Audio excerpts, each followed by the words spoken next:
Welcome to Green and Red, scrappy politics for scrappy people, a regular podcast on radical environmental and anti-capitalist politics, brought to you by Bob Bazanko and Scott Parkin.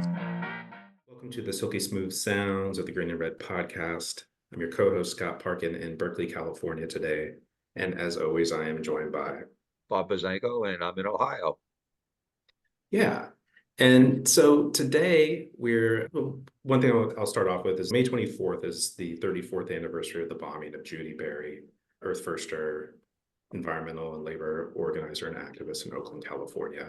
We're going to get into a bit about Judy, but for that, today we are joined by Karen Pickett, who is a friend of Judy's, but is also a longtime Earth Firster and environmental organizer. She's the founder and director of the Bay Area Coalition for Headwaters, who also has worked with Biocentric Media and many other organizations, including the Ecology Center here in Berkeley, which I didn't find out until recently. Karen, welcome to Green and Red Podcast.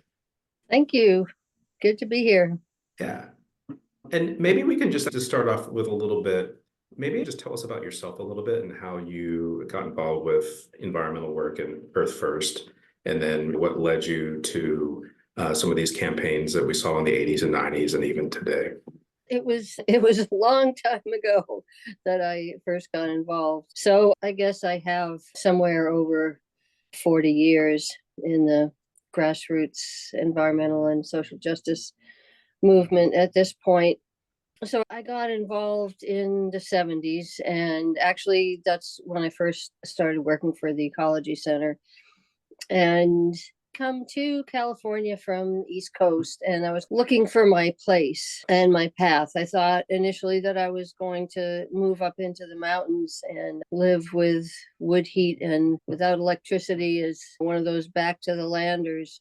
And I actually did do part of that on the outskirts of the Bay Area, but there was so much going on in the Bay Area that it kept me here.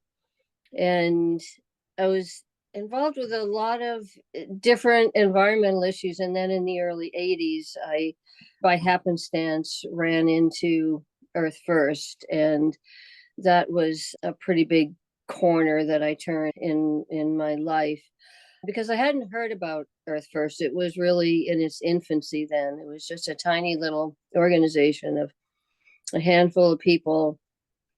And it was just as I was looking for my place in my larger life, I was at that point, I was looking for my place in the environmental movement, because I was affiliated with a number of different organizations, but they didn't quite fit perfectly. And so when I ran into Earth First, it was actually, I read this article that had been written by Dave Foreman, actually, in the Progressive magazine.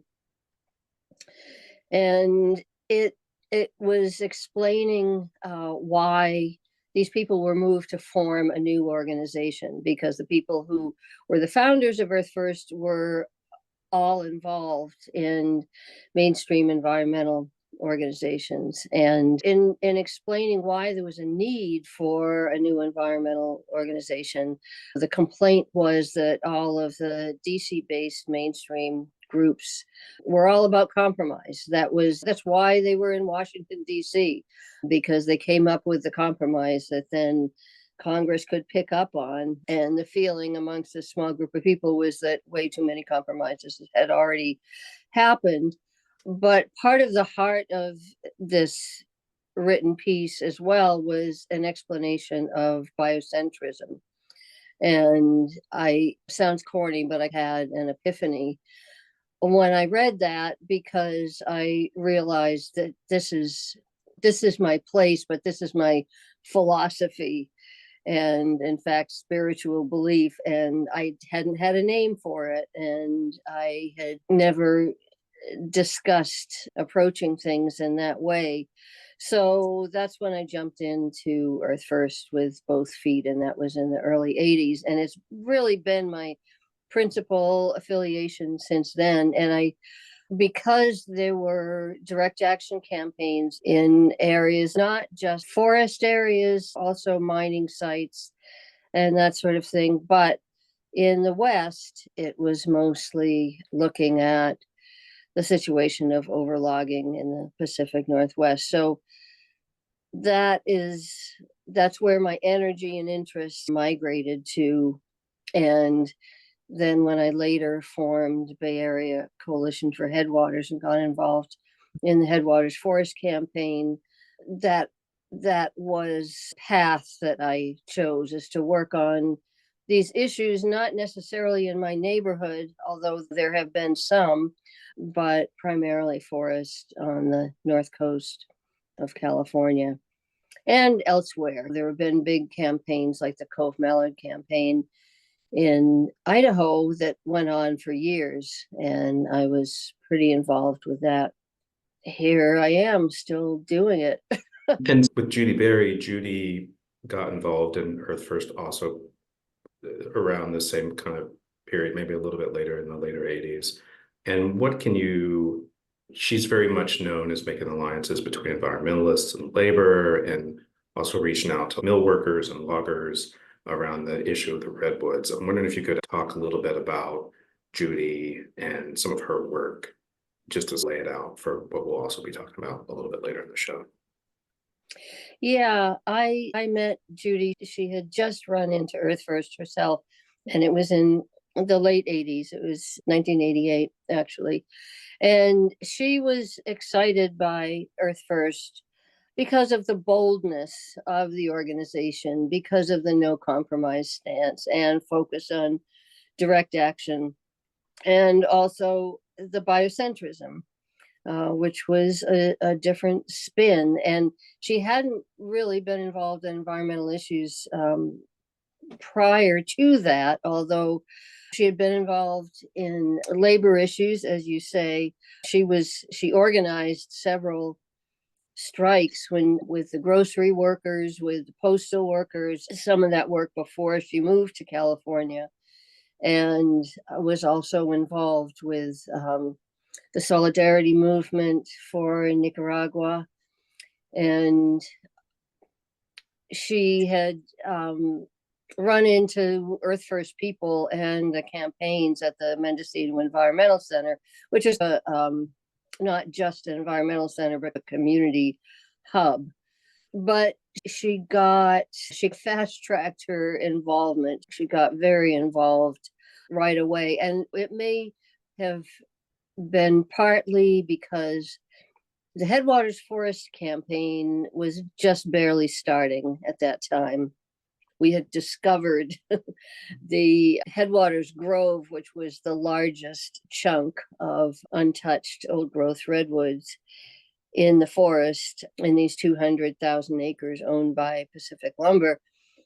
And so we were in the stages where we were figuring out what strategy we could take. There had just been some major changes in the ownership of that forest, in that the corporate raider Charles Hurwitz from Maxam Corporation came in from Texas and carried out a hostile takeover of Pacific Lumber that had been for 100 years a family-owned and run corporation that, as timber companies go, was operating pretty sustainably. They did select cuts, they didn't clear cut, etc.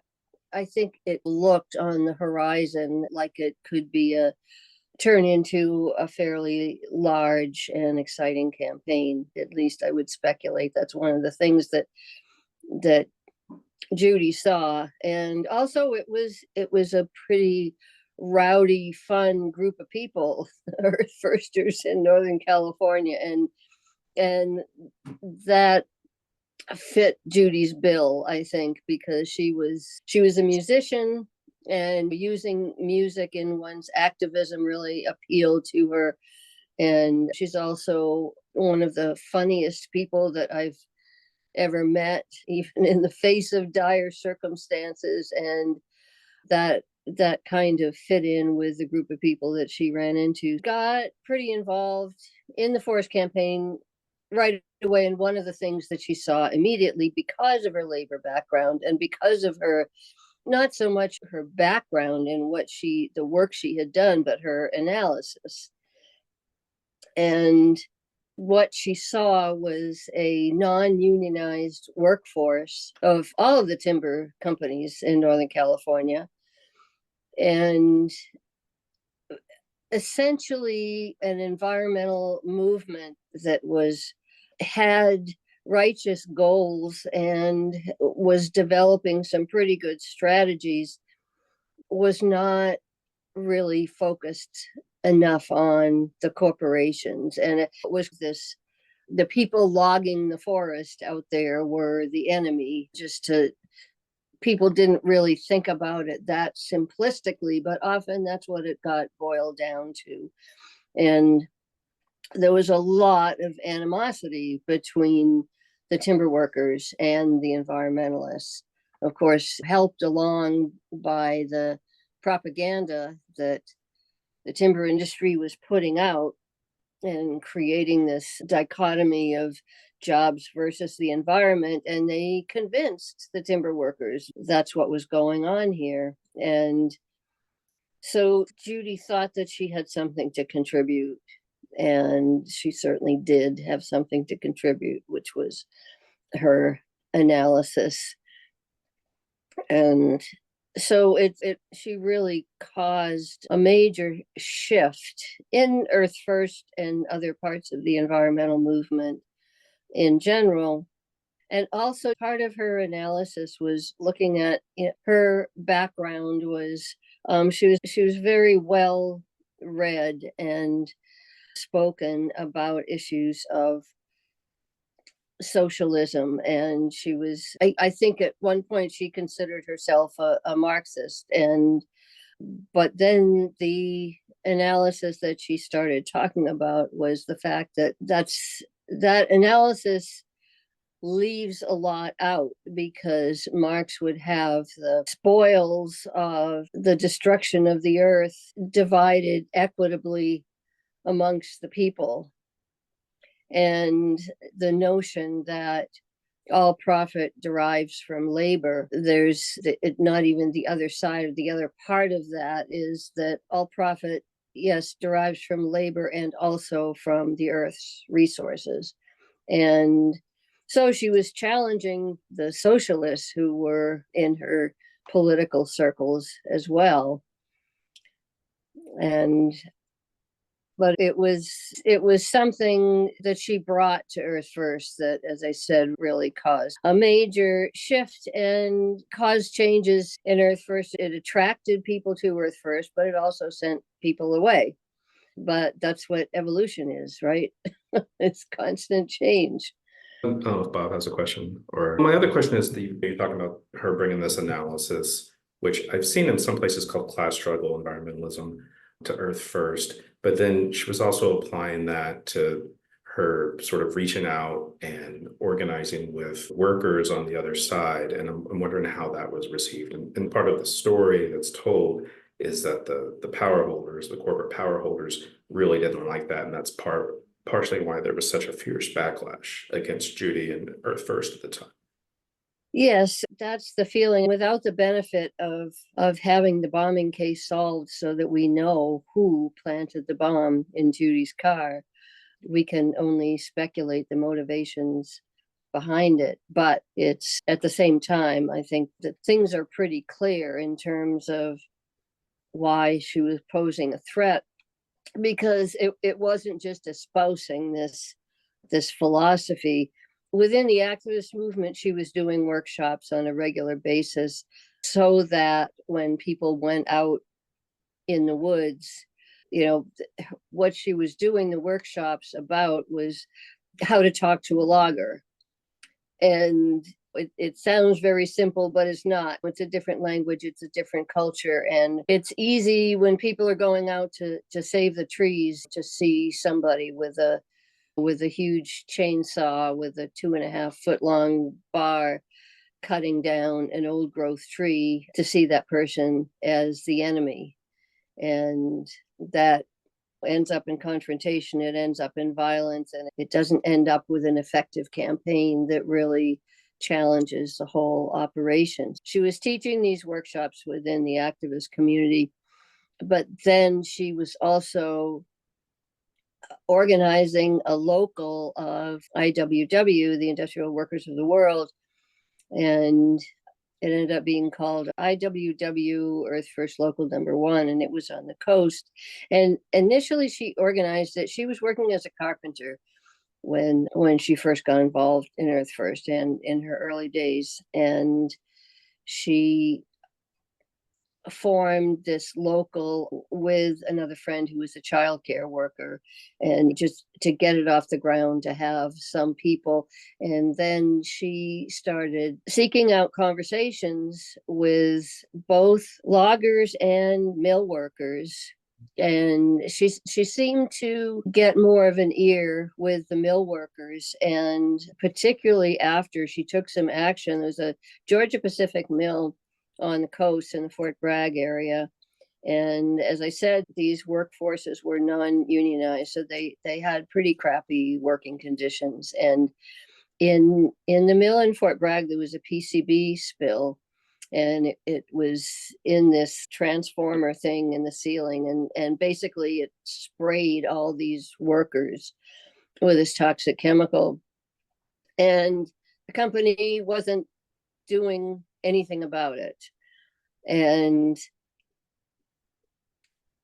just they downplayed it and basically told people, go home and take a shower and you'll be fine. And so Judy found out about this and went and talked to some of the workers on the side, and she ended up working with the mill workers, filing a Cal OSHA complaint on their behalf, and it was successful. So that went a long way to establishing her intent with the workers, and it was on behalf of the mill workers, but everybody was watching. So at that point, she had a greater audience and was then able to talk to the loggers. But it was because there were these environmental campaigns going on, and because the workers, whether they were in the mills or in the woods, had been fed this line of bull about the fact that it's all these out of town enviros up here raising a ruckus and trying to take your jobs away. And we know you have families to feed, blah, blah, blah. The conversations were not easy to start. They were not easy to pursue in any way, particularly because the entire economy in Mendocino and Humboldt County was based on the timber industry. That's not so true now, and more of it is based on the marijuana industry, and it's diversified somewhat, and there are more tourism dollars as well, because the timber industry is dying because they freaking cut everything. But at that point, coming into the 1990s, most of the populations in these small towns were dependent on their jobs in the timber industry, even though they were not good paying, even though people got killed, people got injured, they had a shorter life working this kind of job. It was simply the reality. So it was very slow, it was very behind the scenes, but she was being successful. And it's interesting to think about, who knows where it would have gone had she not been bombed, because that not only did it blow apart her pelvis, it blew apart these efforts to talk to people on the other side, as it were, because immediately Judy and Earth First in general were portrayed as bombers. As you reached out to mill workers and loggers, how did the companies respond, the bosses? We have some idea of that, but what kind of feedback were you getting from them? Were they trying to create a division between the environment and labor, or using more kind of coercive measures? What did they do? They were creating divisions simply to undermine the campaigns before and after Judy got involved. And I think that most of her work was on the down low, and she was pretty successful in keeping it under the radar. And it's why it was so slow, because if there were people involved in these conversations that couldn't be trusted and were going to go tell their bosses, then that would have also scuttled a lot of the work. But it seemed very few people knew that was going on. And then we were in a whole different ballgame after the bombing. So the arguments were still being made, but some of their propaganda about the fact that fundamental issues as jobs versus the environment it all was stepped up as we got into the 90s and after the bombing.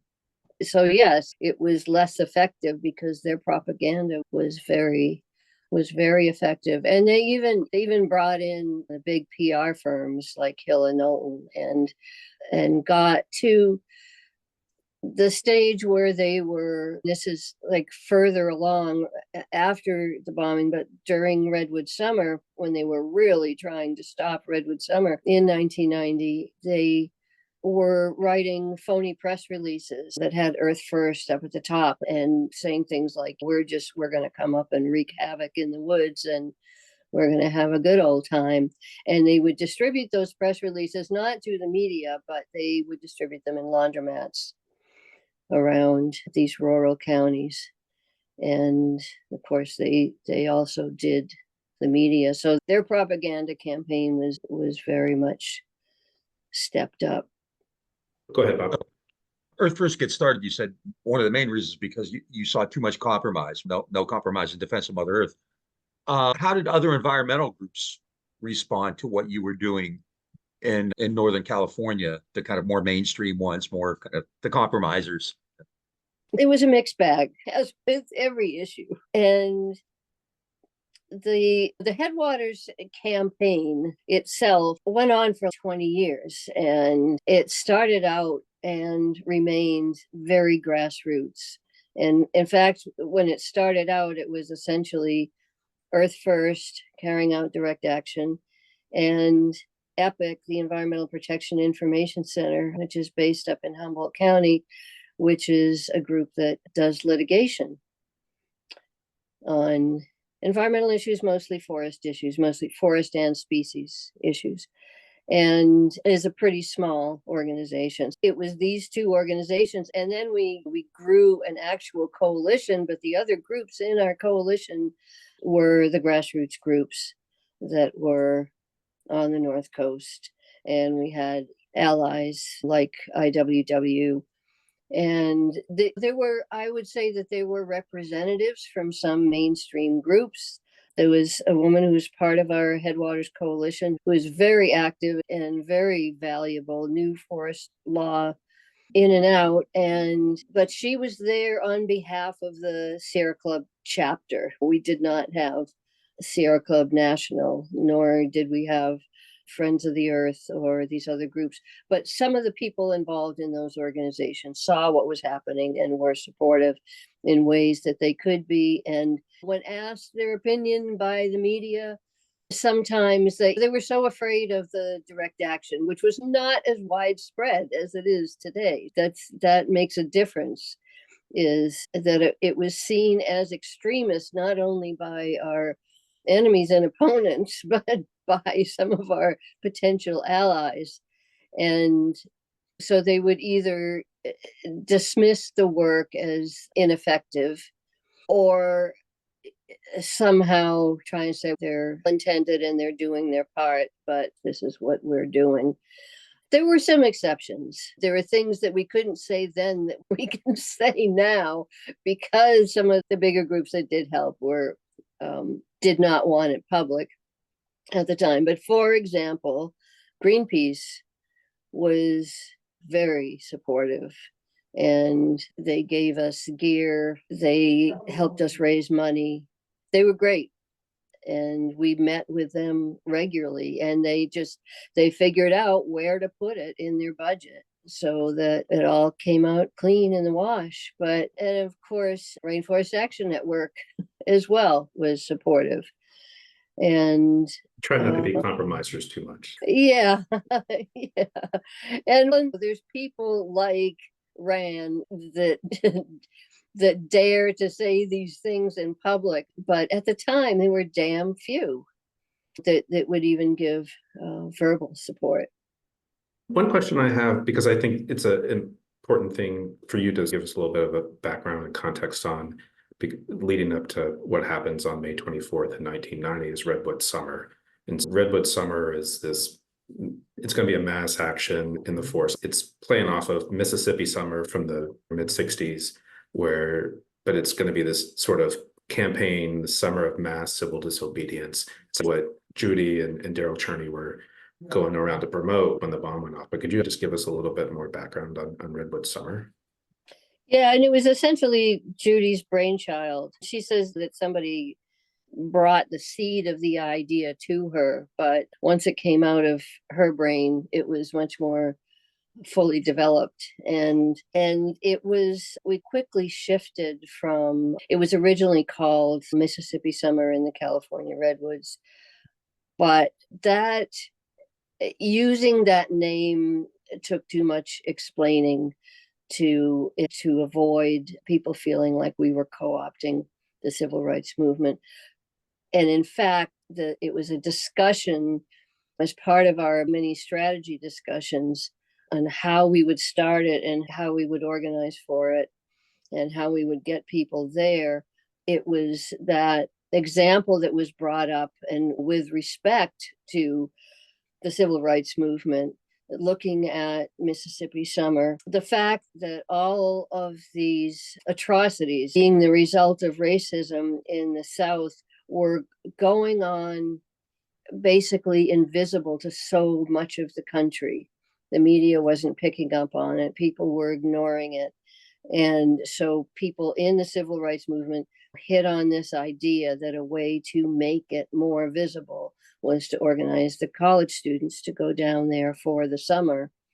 And it worked. It wasn't the be all and end all, but the fact that there were white college students down there in Mississippi and other southern states shining the light on what was going on down there did work for people trying to make these changes. And we felt like the ancient redwoods were falling and nobody was watching. And of course, this was in the days before internet and all of that. We didn't so much have our own media, and certainly the media was ignoring it. And we live in capitalism, and most of the media is corporate media. And so it's clear why that was happening. But because the logging that was really liquidation logging had been increased so much over the previous several years, and then when Maxam came in, immediately after they took over Pacific Lumber, virtually overnight, they nearly tripled the cut and went from select cuts to clear cuts. So to say that it was happening fast is an understatement. And what people were afraid of was that it would be over and our arguments would be moot before we could get into court, before we could win the hearts and minds of the public. So that's why we picked up on that strategy. And I thought it was a brilliant one. And the organizing was done on college campuses around the country. And just before the bombing happened, we had what was a seminal meeting in Berkeley at the Seeds of Peace House that was laying out the strategy for the summer. And Judi and Darryl were there. They were on their way down to Santa Cruz to do a roadshow gig to organize the students there. And the other principal organizers were there at that house in that meeting. And we made plans for these 4 big actions in the course of the summer, and we're just about to launch into it on May 23rd, 1990. And so May 24th is when the bombing happens. Could you give us a little bit of background detail on that? It was at about noon. And of course, I had been with Judi and Darryl the night before, and Judy and I had made plans that we were going to get together on her way back up north right after Santa Cruz. And they were on their way out of Oakland. And because the bomb that had been placed in Judy's car underneath the driver's seat was set up with a timer and a motion device. So there was a timer. We got to see the pieces after the fact when we finally got access to the evidence a year later. But there was a timepiece, and then when the timepiece was up, I never knew how these bombs worked, but it's really pretty simple. And then it released this ball bearing that went down and triggered the explosion, and the pipe that was underneath her seat. And it was a bomb that was meant to kill. And the only reason it didn't kill Judy was because it blew the pipe cap off. It was this piece of pipe with caps at either end, and it's supposed to just blow up from the pipe, and some of the force went out the side, so it blew out that part of the car. And so it was less than 100% of the force that went up, but it was a hell of a lot of force, and it impaled Judy on her car seat and basically pulverized her pelvis and injured her otherwise. And remarkably, Darryl, who was sitting in the passenger seat next to her, sustained minor injuries. His eye was injured, but not more severe injuries than that. And so I was actually the first person at the hospital. I got a phone call and at my house, and my roommate called me at work. That's when I was working at the ecology center. And the message was just, Judy and Darryl, the bomb just exploded. They're going to the hospital. And so I just dropped the phone and ran out the door. And later on, crowds converged at the hospital and at the jail because they were holding Darryl after he was treated. But I got there before the crowds, and in fact talked to the Oakland police and the FBI. Didn't know that they were the FBI at the time. They were plainclothes. But initially I thought, they're supposed to be asking questions. A bomb just went off. We were absolutely horrified. We knew there had been a lot of violence going on in the North Coast. There had been violence against protesters. Judy in particular was a target. Just a short time before the bombing, somebody, after she went to the Board of Supervisors meeting calling for eminent domain seizure of Louisiana Pacific lands for the good of the people of Mendocino County, I believe it was the next day, this piece of paper with her image it was a photo taken at the Board of Supervisors meeting with a rifle scope and crosshairs superimposed on her face, and it was hung on the door of the Mendocino Environmental Center. So things had been heating up, and a lot. And one of my thoughts was, is this the culmination of all of that violence? And at the same time, I don't think any of us in Earth First thought that it would go that far, that somebody would try to use lethal force. We didn't feel like we were seen to be that much of a threat. In fact, we didn't feel like we were seen to be enough of a threat because the organizing was so difficult and we were busting butt. But by all appearances, it was Judy's role in this campaign and the kind of organizing that she was doing, and because she was so effective. Judy ended up being in the hospital for 8 weeks. And frankly, even though we just had this meeting and laid out this great plan right after the bombing, I didn't see how we were possibly going to go forward with what we had just planned, because our whole world had changed. And we did, as it turned out, partly at Judy's insistence. As soon as she was able, she started organizing from her hospital bed and said, yeah, get the fuck out there. I'll be there later. Save me a place. but it did go on. It was certainly was tense. Is just a gross understatement. However, I think that it was impossible to say how many people we had coming. We were just trying to plan with Seeds of Peace how we would do the logistics with base camps and feeding people and all that sort of thing. But I think from all appearances, a lot more people came because they heard about the bombing.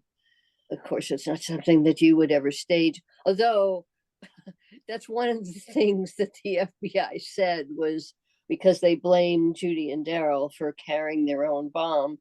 And they said they were going down to Santa Cruz and they were going to stage this bomb explosion that would happen and not hurt them, and to get sympathy, to get attention and to get sympathy, which is absolutely insane, especially for a motion triggered bomb device directly under you. But that's immediately after, within moments of the bombing, within moments of them taking Judy and Darryl away in the ambulance, the FBI and the Oakland police were on the scene. That in itself was bizarre because the FBI is based in San Francisco. And it was like they were there. There were FBI agents there in less time than it would have taken to drive from San Francisco. Our lead attorney in the case, when we ultimately sued them, said it was like they were standing around the corner with their fingers in their ears.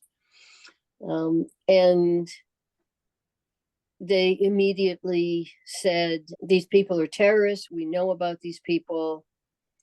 Earth first this, Earth first that. And it was their bomb because they must have known that it was in the car.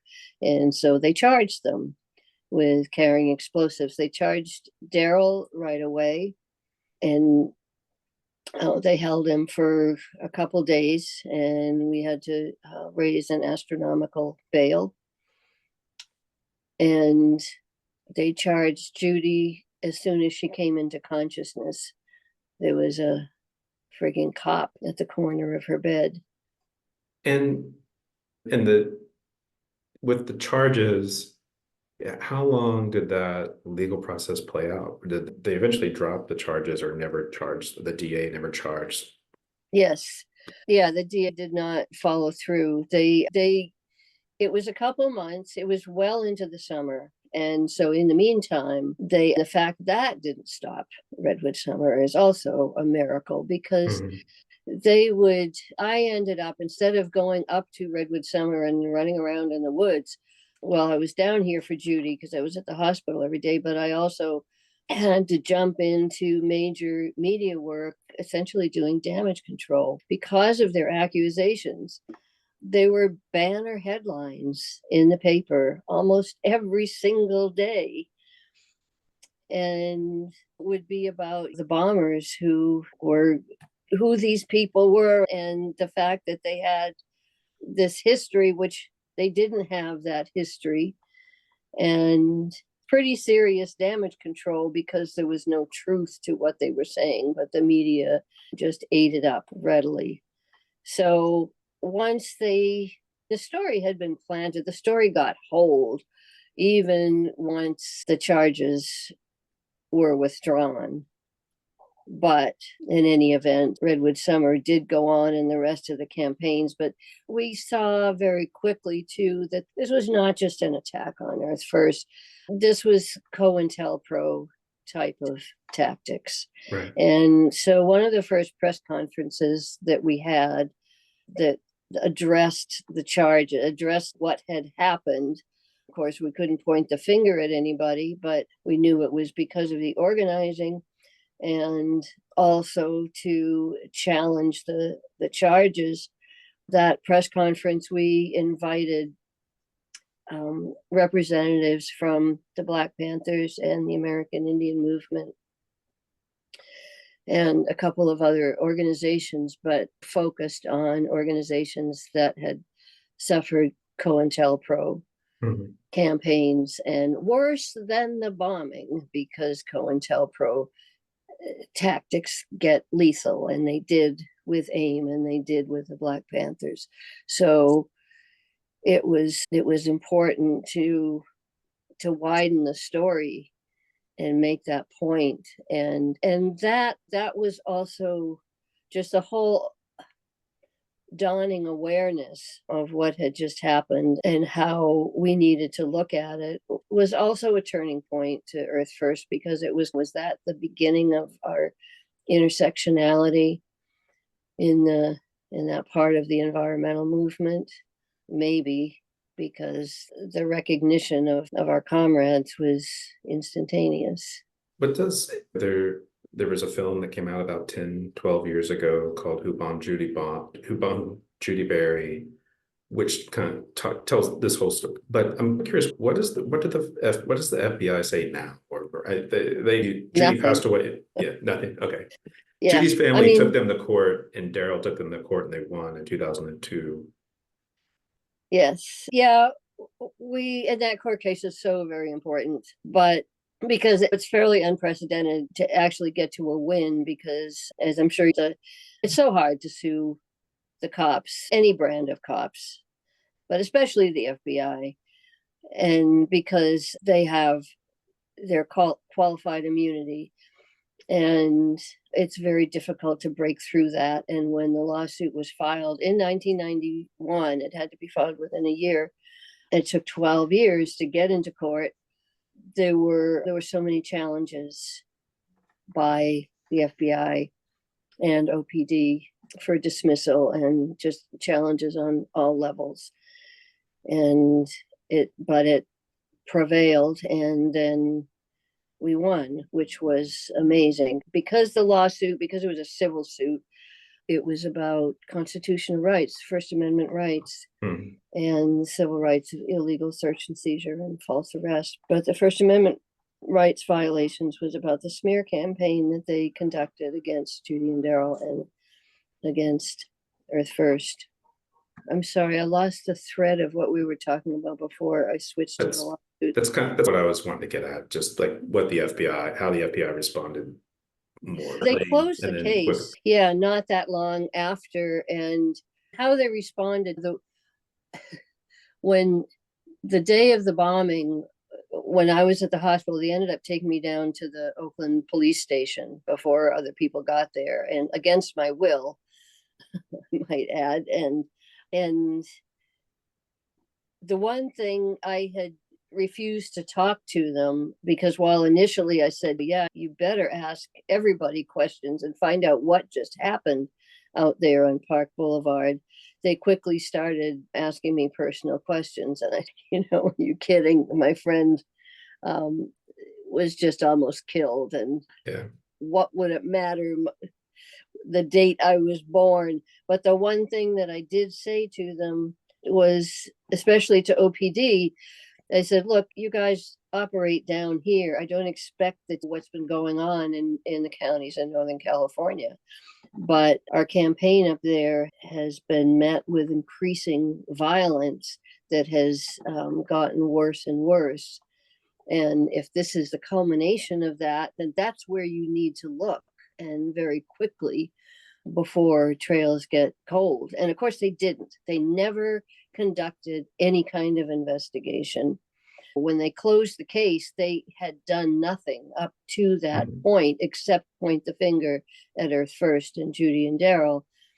And we had to, after they closed the case, pretty early on, after a couple of years, we had to fight in court to get the physical evidence, including the car, so that we could file the lawsuit, but also so that we could do our own investigation, because nobody else was going to.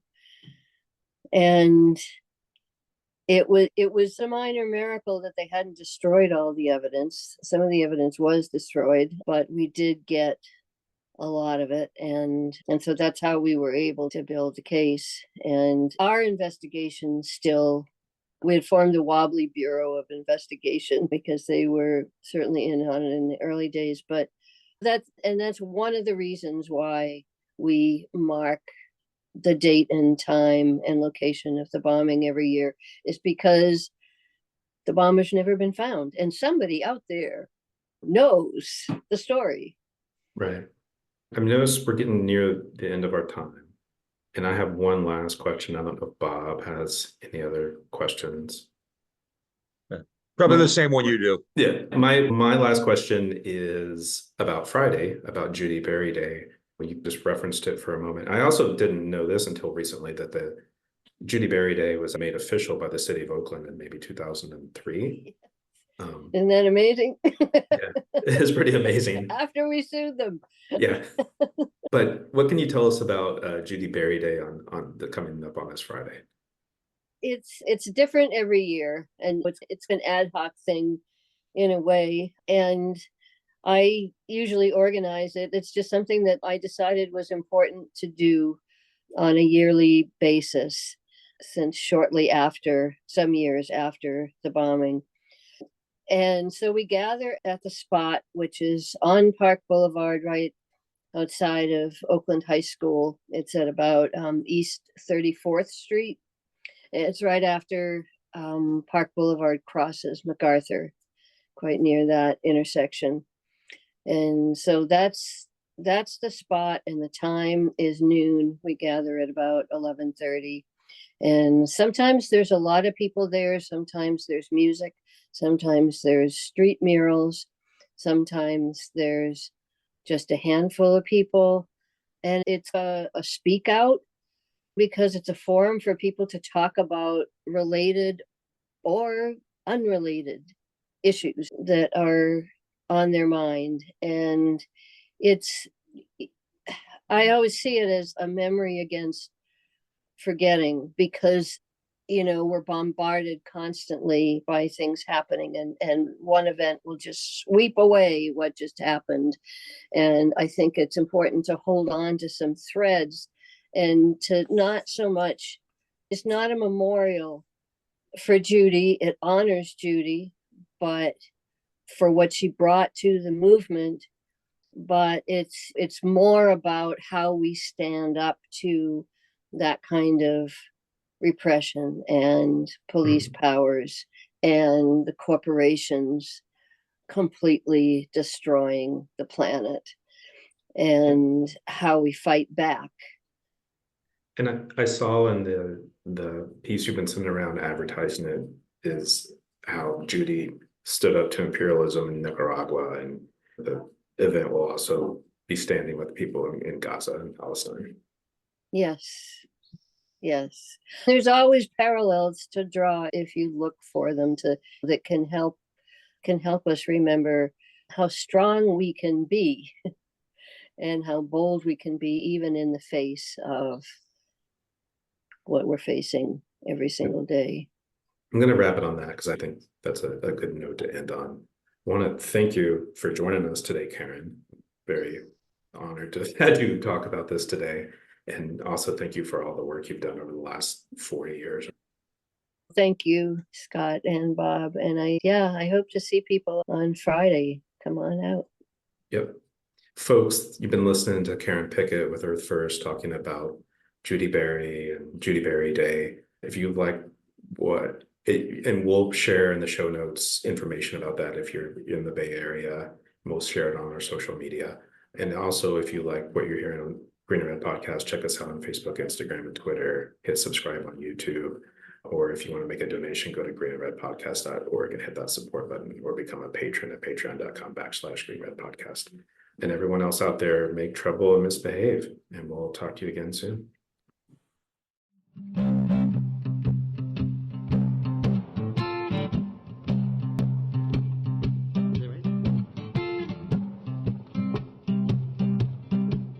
Well, I was driving out of Oakland on a tour for Redwood Summer when a bomb went off inside my car. It was a major bummer. They blamed me for the bomb that almost took my life. But there's one last thing that they did, one last twist of the knife. The F.B.I. stole my fiddle. They stole my fiddle. The F.B.I. stole my fiddle. The F.B.I. stole so sing along. The F.B.I. stole my fiddle. And I want my fiddle back. The next day in the papers, although it made no sense, was a picture of my fiddle, and they called it evidence. away my car. But when they took my fiddle, well, you know they went too far. The FBI stole my fiddle. The FBI stole my fiddle. The FBI stole my fiddle. The FBI stole my fiddle. William Sessions stole my fiddle. And I want my fiddle back. They said my strings was fuses, my bow it was a light, and down inside my fiddle hole I stashed my dynamite. So when I stroke my fuse strings with my fiddle bow, you better run for cover, 'cause this fiddle might just blow. The FBI stole my fiddle. The FBI stole my fiddle. The FBI stole my fiddle. Stole my fiddle. J. Edgar Hoover stole my fiddle. And I want my fiddle back.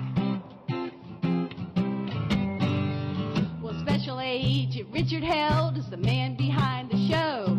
He helped frame Leonard Peltier and jailed Geronimo. He falsified the evidence, life sentences, no bail. It's time to get them freed and let's put Richard Held in jail. The FBI stole my fiddle. The FBI stole my fiddle. The FBI stole my fiddle. The FBI stole my fiddle. Richard Held stole my fiddle.